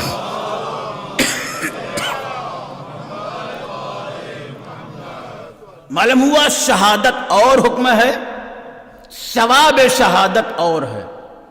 عزیزو ایک جملہ اور کہوں، شہید کے لیے علم کا ہونا ضروری ہے، آگاہی کا ہونا ضروری ہے. بے خبری میں مارے جانے کا نام شہادت نہیں ہے. پہلے سے اسے علم ہونا چاہیے، پہلے سے اسے معلوم ہونا چاہیے. ایک مجاہد جو میدان جہاد میں جاتا ہے اسے معلوم ہے کہ میں کیوں گیا ہوں، اسے یہ معلوم ہے کہ میدان جہاد سے فاتح ہونے کے بعد واپس بھی آ سکتا ہوں، اسے معلوم ہے میدان جہاد میں اپنی جان کا نذرانہ بھی پیش کرنا پڑ سکتا ہے، اسے معلوم ہے. تو شہادت کے لیے پہلے علم کا ہونا ضروری ہے. اچھا ایک بات اور کہتے چلوں، میدان جہاد میں جا کے ثابت قدم رہنا ہمارے اختیار کی بات ہے. دو لفظیں ہماری تاریخ میں ملتی ہیں، ایک لفظ ہے غازی، ایک لفظ ہے شہید. غازی کی عظمت کیا ہے، شہید کا مرتبہ کیا ہے؟ عزیزو ہم میدان جہاد میں جب جاتے ہیں تو ہمارے اختیار میں صرف کیا ہے؟ ہمارے اختیار میں صرف یہ ہے کہ اپنے قدموں کو جمائے رہیں، اپنے قدموں میں ثابت قدمی کا مظاہرہ کریں. یہ ہمارے اختیار کی بات ہے. ہم میدان سے فرار نہ کریں، میدان میں جمے رہیں، یہ ہمارے اختیار کی بات ہے. لیکن غازی بننا یا شہید بننا ہمارے اختیار کی بات ہے ہی نہیں. ممکن ہے اللہ ہمیں غازی کا درجہ دے دے، ممکن ہے اللہ ہمیں شہادت کا، یہ ہمارے اختیار. انسان غازی بن جائے یہ بھی اس کے اختیار کی بات نہیں، انسان شہید ہو جائے یہ بھی اس کے اختیار کی بات نہیں. یہ انسان جو میدان میں گیا ہے اپنے قدموں کے اندر استحکام کا مظاہرہ کرتا ہے، جو اس کے اختیاری بات ہے. ممکن ہے اس کا وار دشمن کے اوپر چل جائے اور دشمن کا کوئی وار اس کے اوپر نہ چلے، یہ میدان کو فتح کر کے واپس آ جائے تو جب تک زندہ رہے گا اسے غازی کا لقب دیا جائے گا. اور یہ بھی ممکن ہے کہ دشمن کا وار اس کے اوپر چل جائے اور یہ جام شہادت نوش کر کے اللہ کی بارگاہ میں پہنچ جائے تو جب تک کائنات رہے گی اسے شہید کا درجہ دیا جائے گا. تو اس کا مطلب نہ غازی ہونا ہمارے بس کی بات ہے نہ شہید ہونا ہمارے بس کی بات ہے. ہمارے اختیار کی بات صرف یہی ہے کہ ہم میدان میں جمے رہیں، میدان میں ثابت قدم رہیں. اب جو بھی مجاہد میدان میں جاتا ہے وہ کس لیے کہ اس کو معلوم ہے کہ شہادت علم کا نام ہے، شہادت آگاہی کا نام ہے، شہادت پہلے سے معلومات کا نام ہے. اگر بے خبری کے درمیان کوئی مارا گیا تو اسے قرآن نے شہید نہیں کہا ہے. اگر لا علمی کی بنیاد کے اوپر کوئی مر گیا تو اسے شہید نہیں کہا گیا ہے. اگر ناواقفیت کی بنیاد کے اوپر کوئی کائنات سے رخصت ہو گیا ہے تو اسے شہید نہیں کہا جاتا. شہید کے لیے ضروری ہے پہلے سے اسے شہادت کا علم ہو. لہذا عزیزو اب کردار حسینی کے اوپر یہ اعتراض کرنا غلط ہے کہ اگر حسین کو معلوم تھا کربلا جا کے شہید ہو جاؤں گا تو کیوں گئے تھے. اب معصومین کے کردار کے اوپر یہ اعتراض کرنا غلط ہے. اگر علی کو معلوم تھا کہ مسجد میں ابن ملجم لیٹا ہوا ہے تو مسجد میں کیوں گئے. اگر امام حسن کو معلوم تھا کہ شربت میں زہر ملا ہوا ہے تو آپ نے شربت کو کیوں پیا. یعنی آپ کہنا چاہتے ہیں بے خبری میں مارے جانے کا نام شہادت ہے. آپ کہنا چاہتے ہیں ناواقفیت میں مارے جانے کا نام شہادت ہے. ارے شہادت کہتے ہی ہیں پہلے سے آگاہی کو. شہادت کہتے ہیں پہلے سے علم کو. علم کی بنیاد کے اوپر شہادت ملتی ہے تو اسے شہید کہا جاتا ہے.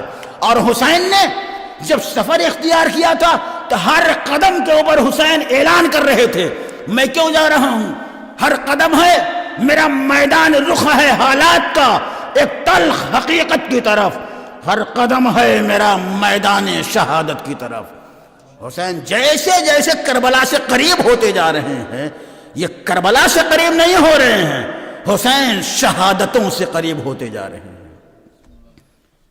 تو شہید کے اندر عزم ہوتا ہے, شہید کے اندر ارادہ ہوتا ہے, شہید کے اندر حوصلہ ہوتا ہے. آئیے قرآن سے پوچھ, قرآن تو بتا شہادت کا مرحلہ کیا ہے. قرآن آواز دے گا کیا تمہاری نگاہوں کے درمیان میری آیتیں نہیں ہیں. قرآن آواز دیتا ہے یقاتلون فی سبیل اللہ فیقتلون ویقتلون.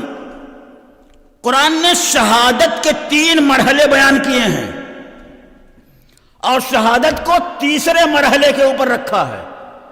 قرآن کیا کہتا ہے یقاتلون فی سبیل اللہ پہلا مرحلہ, فیقتلون دوسرا مرحلہ, فیقتلون دوسرا مرحلہ, ویقتلون تیسرا مرحلہ.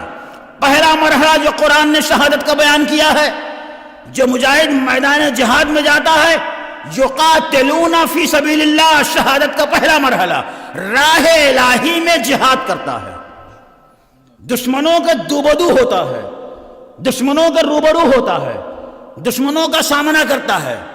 دشمنوں کا سامنا کرنا یہ جہاد کا پہلا مرحلہ. قرآن جہاد کا دوسرا مرحلہ بتا رہا ہے. فیقتلون دشمنوں کا سامنا کرتا ہے, اس کے بعد دشمنوں کو قتل کرتا ہے, شہادت کا دوسرا مرحلہ. تیسرا مرحلہ فیقتلون بعد میں خود بھی قتل ہو جاتا ہے. تو قرآن نے شہادت کو تیسرے مرحلے کے اوپر رکھا ہے. اور بات کو واضح کرتا چلوں, قرآن کہتا ہے اگر کسی کو شہادت کا درجہ چاہیے تو شہادت کا درجہ پانے سے پہلے میدان جہاد میں جانا ضروری ہے, دشمنوں کو قتل کرنا ضروری ہے. جب یہ 2 مرحلوں سے گزر جائے گا تب تیسرے مرحلے کے اوپر اسے شہادت نصیب ہوگی. اب میں آپ کے سامنے ایک مثال پیش کروں. 19ویں ماہ مبارک رمضان کو جب علی کے سر کے اوپر ابن ملجم کی ضربت لگتی ہے تو یہاں کون سا میدان جہاد ہے, یہاں کون سا میدان کارزار ہے, یہاں کون سا دشمنوں سے جہاد ہو رہا ہے, یہاں کون سی نبرد آزمائی ہو رہی ہے. کہا یہ صحیح ہے یہاں میدان جہاد نہیں ہے, لیکن جب ہم نے علی کے کردار کو دیکھا, علی کی زندگی کو دیکھا تو علی کو کبھی بدر کے میدان میں دیکھا, علی کو کبھی احد کے میدان میں دیکھا, علی کو کبھی صفین کے میدان میں دیکھا, علی کو کبھی نہروان کے میدان میں دیکھا. ہم نے علی کو اور دشمنوں سے جہاد کرتے ہوئے بھی دیکھا ہے, دشمنوں کو قتل کرتے ہوئے بھی دیکھا ہے. لہذا آج اگر مسجد کوفہ میں علی کو شہادت مل رہی ہے تو یہ شہادت میدان جہاد کے بعد حاصل ہو رہی ہے, اسے بھی شہید کہا جائے گا. یہ ہے شہادت کی عظمت. عزیزو ہم جب تک زندہ رہیں گے شہادتوں کا کلمہ شہادت حسینی کا کلمہ پڑھتے رہیں گے. اور خدا کی قسم ہمارے اوپر اعتراض, ہم زندہ جاوید کا ماتم نہیں کرتے. سنا ہوگا آپ نے مصرع, روئیں وہ جو قائل ہوں ممات شہداء کے, ہم زندہ جاوید کا ماتم نہیں کرتے. کس نے کہا ہے؟ ہم شہیدوں کو زندہ جانتے ہیں، لہذا ہم ان کا ماتم نہیں کرتے. یہی تو شعر کا پیغام ہے کہ روئیں وہ جو قائل ہیں، ہم زندہ جاوید کا ماتم نہیں کرتے. لیکن میں آپ کی نگاہوں میں پیش کرتا ہوں، رسول نے زندہ جاوید کا ماتم کیا ہے. تاریخ اسلام کا سب سے پہلا شہید جناب حمزہ رسول کے چچا، جنہیں رسول نے سید الشہداء کا لقب دیا ہے. جنگ احد میں آپ کو شہید کیا گیا اور آپ کے ساتھ اور بہت سے اسلام کا کلمہ پڑھنے والے شہید کر دیے گئے. جنگ احد کے بعد جب رسول اپنے وطن واپس آئے ہیں تو رسول نے کیا دیکھا؟ اس جنگ احد میں جو افراد شہید ہوئے ہیں ان کے ورثہ ان کے اوپر آنسو بہا رہے ہیں. حمزہ کے اوپر کوئی آنسو بہانے والا نہیں ہے. ایک دفعہ رسول نے آواز دی، اے رونے والوں رو، میں تمہیں رونے سے منع نہیں کرتا، لیکن حمزہ کا حق ہے کہ پہلے حمزہ کے اوپر آنسو بہایا جائے.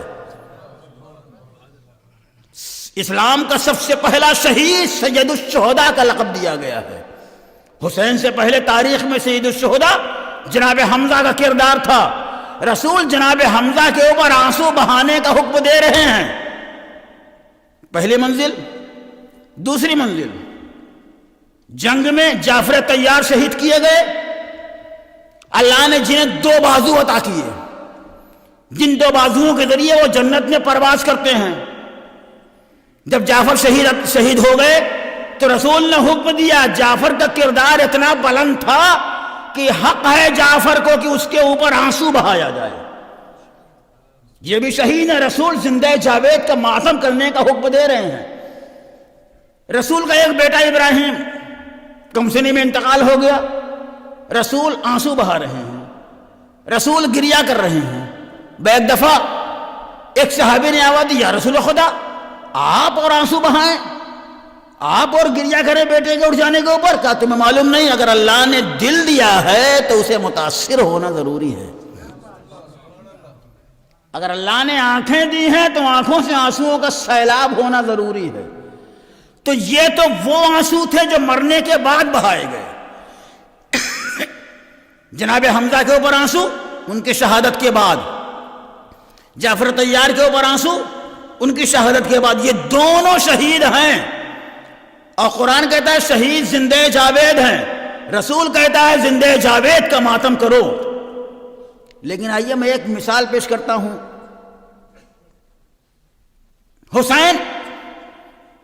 حسین کے اوپر آنسو بہا کے بتا رہے ہیں. کب؟ ابھی حسین کمسن ہیں، بالکل کمسن ہیں، بالکل بچپنے کا زمانہ ہے. کمسن ہے، رسول کے سینے کے اوپر لیٹے ہوئے ہیں. بجیسے رسول کے سینے کے اوپر لیٹے ہوئے رسول کی آنکھوں سے آنسوؤں کا سیلاب جاری ہو گیا. ام سلمہ نے جب یہ آنسو دیکھے پوچھا، یا حبیب خدا آپ آنسو کیوں بہا رہے ہیں؟ کہا تمہیں خبر نہیں، جبریل نے ابھی آ کے بتایا ہے کہ ایک زمانہ ایسا آئے گا جب میری امت میرے اس نواسے کو شہید کرے گی. میں حسین کی شہادت کے تذکرے کے اوپر آنسو بہا رہا ہوں. یہ پہلا مرحلہ ہے.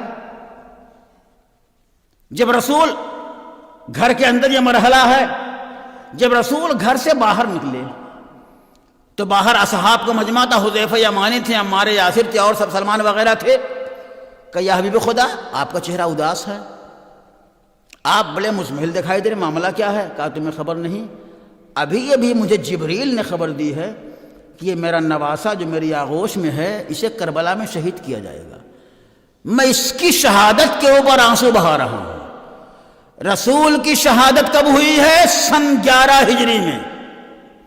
یہ واقعہ سن 11 ہجری کے بعد، 11 ہجری کے پہلے کا ہے. حسین کی شہادت کب ہوئی ہے؟ سن 61 ہجری میں. ابھی حسین بچے ہیں، ابھی حسین کی شہادت 50 برس کے بعد ہونے والی ہے. لیکن حسین کی زندگی میں رسول حسین کی شہادت کے اوپر آنسو بہا کے کائنات کو پیغام دینا چاہتے ہیں. یہ دنیا والو، حسین کے اوپر آنسو بہانا رسول کی سنت ہے، بدعت نہیں ہے.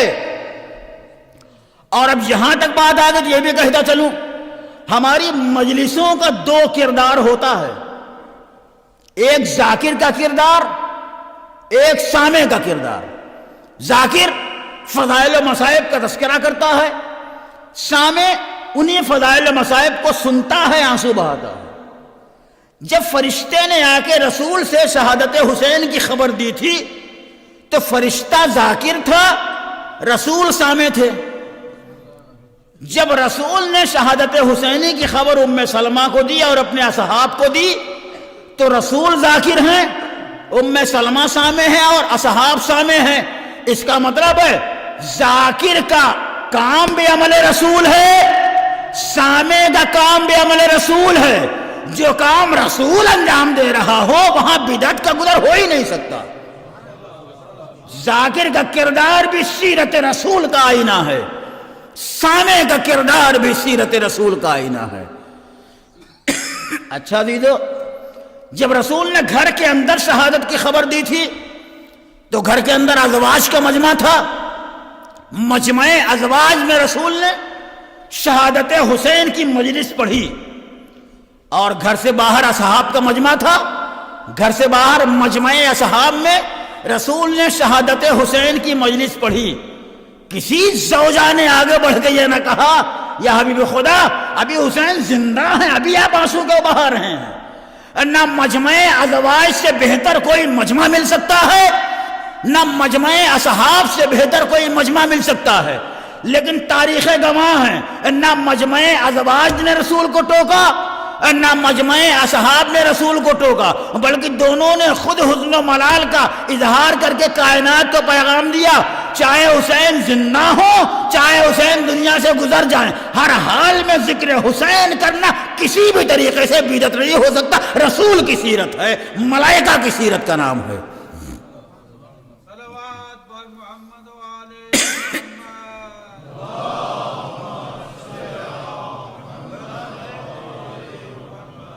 ایک اور صلوات بھیج دیجیے آپ حضرات۔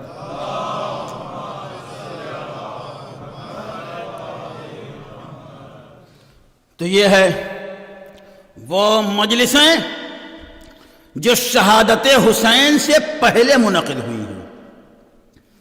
ایک اور مجلس بتاؤں جو شہادت حسین سے پہلے منعقد ہوئی۔ ہر نبی نے شہادت حسین سے پہلے مجلس منعقد کی۔ آدم کا گزر زمین کربلا سے ہو رہا ہے، پاؤں میں ٹھوکر لگتی ہے، میرے مالک یہ کون سی زمین ہے جہاں میرے دل کو ہولا رکھا، تجھے نہیں معلوم آخری نبی کا نواسا یہاں شہید ہو جائے گا۔ جناب آدم نے آنسو بہایا۔ یہ جناب آدم کا آنسو نہیں ہے، شہادت حسین کی پہلی مجلس برپا ہو رہی ہے۔ ہر نبی نے شہادت حسین کی مجلس برپا کی ہے، اور رسول نے تو قیامت کر دی۔ رسول نے مجمع اصحاب میں فرمایا حسین کو اٹھا کے، ھذا حسین فعرفوا وفضلوا وانصروا، یہ میرا حسین ہے، اسے پہچانو، اس کی فضیلتوں کا اقرار کرو، اور جب وقت پڑ جائے تو اس کی نصرت کا وعدہ کرو۔ پھر آگے بات مجلس تک۔ ہماری مجلسوں کا 3 کردار ہوتا ہے، ہماری مجلسوں کا 3 طریقہ ہوتا ہے، 3 کردار ہوتا ہے۔ جب ذاکر ممبر کے اوپر آتا ہے تو سب سے پہلے وہ تمہیدی گفتگو کرتا ہے۔ تمہیدی گفتگو کرنے کے بعد فضائل و کمالات کا تذکرہ کرتا ہے، فضائل و کمالات کے تذکرے کے بعد مصائب کا تذکرہ کرتا ہے۔ خدا کی قسم رسول نے اپنی مسجد میں ایک حدیث کے ذریعے حسین کی مجلس کے تمام سلسلے کو مکمل کر دیا۔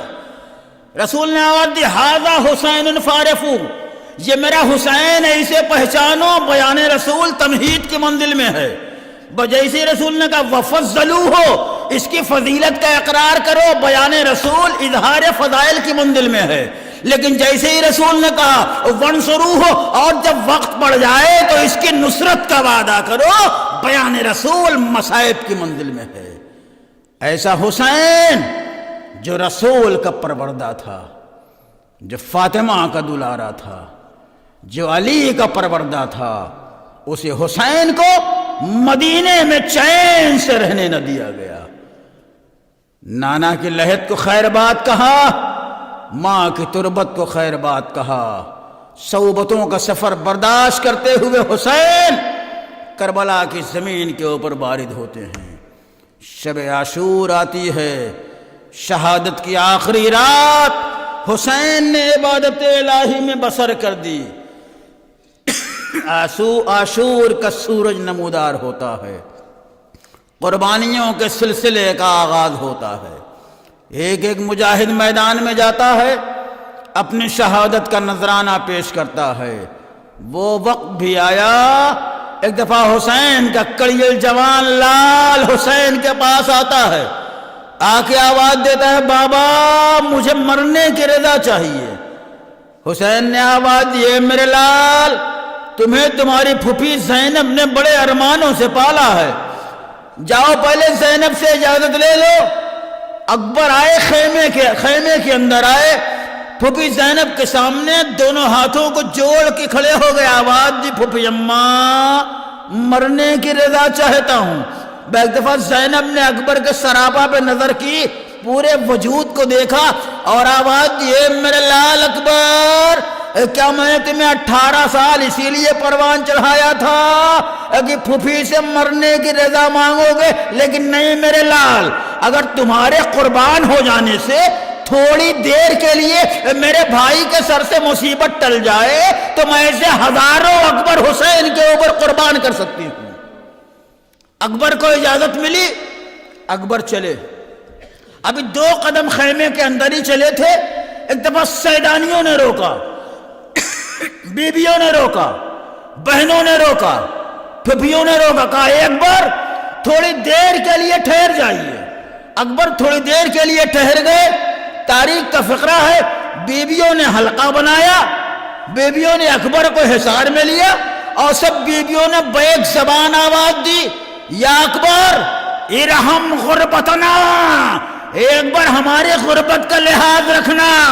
اکبر تڑپ اٹھے اور آواز دی ارے تمہیں اپنے غربت کا خیال ہے، میرے بابا کی غربت کا خیال نہیں۔ بیویوں سے رخصت ہوئے، اکبر آگے بڑھے، در خیمہ سے نکلنا چاہتے ہیں، اتنے میں کوئی ہے جو اکبر کے دامن کو کھینچ رہا ہے، پھر نکلنا چاہتے ہیں، پھر کسی نے بڑھ کے اکبر کے دامن کو کھینچا، پھر نکلنا چاہتے ہیں، کسی نے بڑھ کے اکبر کے دامن کو کھینچا۔ روایت کا فقرہ ہے اب جو اکبر در خیمے سے باہر نکلے تو ایسے نکلے جیسے بھرے گھر سے کسی کڑیل جوان کا جنازہ نکل رہا ہو۔ لیکن عزادارو یہ کون ہے جو بار بار اکبر کے دامن کو کھینچ رہا ہے؟ اگر پھپھیوں نے روکا ہوتا تو بازو تھاما ہوتا، بہنوں نے روکا ہوتا تو شانہ تھاما ہوتا۔ ارے یہ کون ہے جو اکبر کے دامن کو کھینچ رہا ہے؟ ارے عجب نہیں چھوٹی بہن سکینہ، اے بھیا اکبر ارے مجھے دشمنوں میں چھوڑ کے کہاں جا رہے ہو؟ ہاں بھیا اگر جاتے ہو تو جاؤ، خدا حافظ۔ اکبر خیمے سے رخصت ہوئے، حسین نے اجازت دی، حسین نے اکبر کو آراستہ کیا، گھوڑے پہ سوار کیا اور ایک جملہ کہا میرے لال اکبر جاتے ہو تو جاؤ، خدا حافظ، لیکن دھیان رہے جب تک میرا اور تمہارا سامنا رہے مڑ مڑ کے مجھے دیکھتے رہنا۔ اکبر چلے، ابھی تھوڑی دور چلے تھے کہ ایک دفعہ قدموں کی آہٹ محسوس ہوئی، پیچھے مڑ کے کیا دیکھا؟ ارے بوڑھا باپ چلا رہا ہے۔ آواز دی بابا ارے آپ تو مجھے رخصت کر چکے ہیں، کیوں آ رہے؟ کہے میرے لال اکبر ارے کاش تم صاحب اولاد ہوتے تو تمہیں معلوم ہوتا باپ کے سینے میں اولاد کا کتنا درد ہوتا ہے۔ اکبر گئے میدان میں، دشمنوں کے کشتے کے پشتے لگا دیے، لیکن پھر لوٹ کے آتے ہیں، آ کے آواز دے بابا اگر ایک قطرے آب مل جائے تو ابھی دشمنوں کے چھکے چھوڑا دوں گا۔ ایک دفعہ حسین نے آواز دی اے بیٹا قطرے آب تو ممکن نہیں، ہاں اپنی زبان میرے دہن میں رکھ لو۔ بس جیسے ہی اکبر نے اپنی زبان حسین کے دہن میں رکھی فوراً کھینچ لی۔ بابا ارے آپ کی زبان تو مجھ سے زیادہ سوکھی ہے، آپ کی زبان میں کانٹے پڑے ہوئے ہیں۔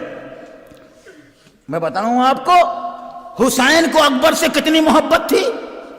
حسین کو اکبر سے کتنا پیار تھا، اسی اکبر نے بغیر موسم کے حسین سے انار مانگا تھا، حسین نے ہاتھ بڑھایا تھا اور جنت کا انار اکبر کے حوالے کر دیا تھا، اسی اکبر نے بغیر موسم کے حسین سے انگور کا سوال کیا تھا، حسین نے ہاتھ بڑھایا تھا اور جنت کا انگور اکبر کے حوالے کر دیا تھا۔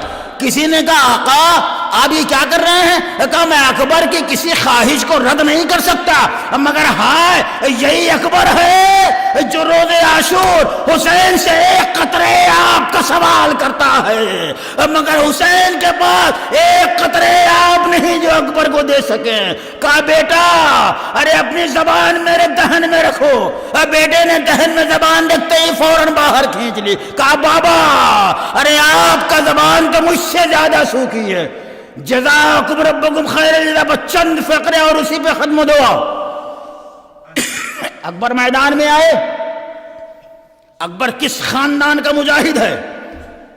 علی کی شجاعتوں کا وارث ہے، حسین کی عظمتوں کا وارث ہے۔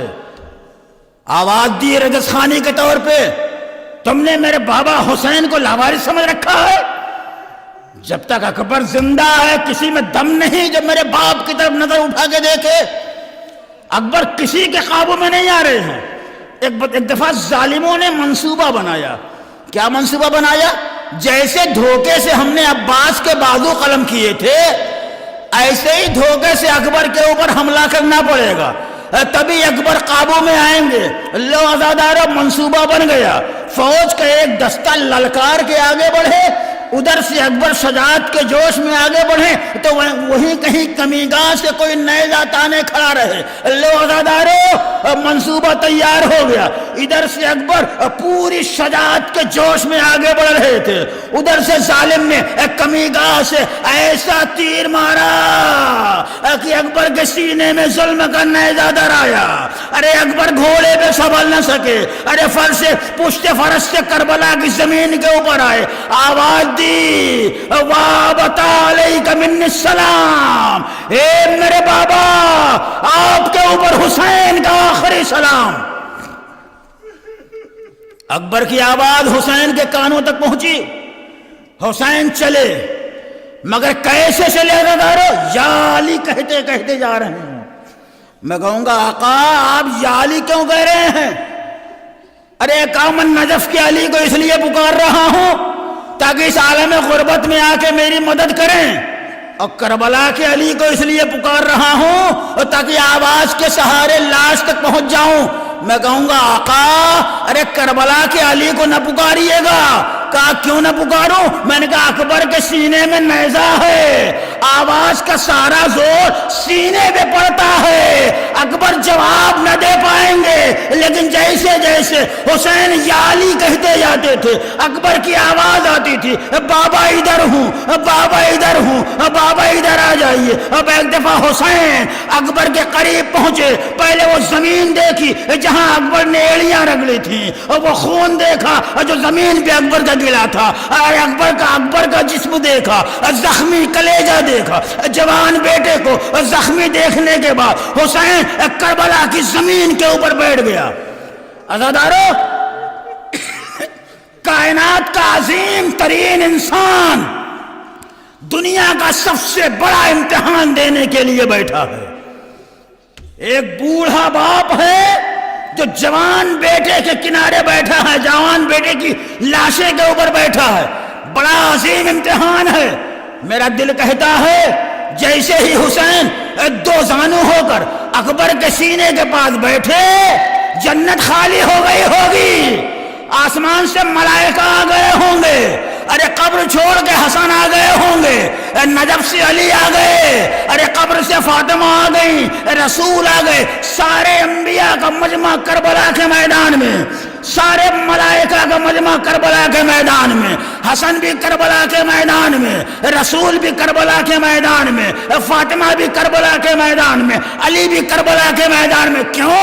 دنیا کا عظیم ترین انسان بڑا عظیم امتحان دینے بیٹھا ہے۔ میرا تصور کہتا ہے چاروں طرف ملائکہ کا مجمع، اس کے بعد انبیاء کا مجمع، اس کے بعد حسین کے پاس رسول ہیں، علی ہیں، فاطمہ ہیں، حسن ہیں، اور اکبر کے زخمی سینے کے پاس حسین موجود ہیں. لیکن تاریخ نے لکھا جیسے ہی حسین نے دو زانو ہو کر اپنی آستین الٹی نیزہ کھینچنا چاہا، علی نے آواز دی اے میرے لال میری شجاعتوں کا اثر دکھا دے. حسن نے آواز دی ارے میرے حلم کی تاثیر دکھا دے. اماں نے آواز دی اے حسین میرے دودھ کا اثر دکھا دے. رسول نے آواز دی میری زبان کا اثر دکھا دے. اب ایک دفعہ حسین نے یا علی کہا اور نیزہ کھینچا. ارے نیزہ تو نہ نکلا، اکبر کا کلیجہ نکل آیا. بابا خدا حافظ حسین یکا و تنہا اکبر کا لاشا کیسے اٹھائے؟ در خیمے کا رخ کیا.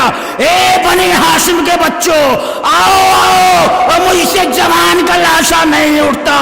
ارے بچے تو نہ آئے، در خیمے پہ زینب آ گئی. ارے لاشا ہے برابر کا، بھیا سے نہ اٹھے گا، میں پالنے والی ہوں، گودی میں اٹھا لوں گی. واہ حسینہ واہ اکبرہ.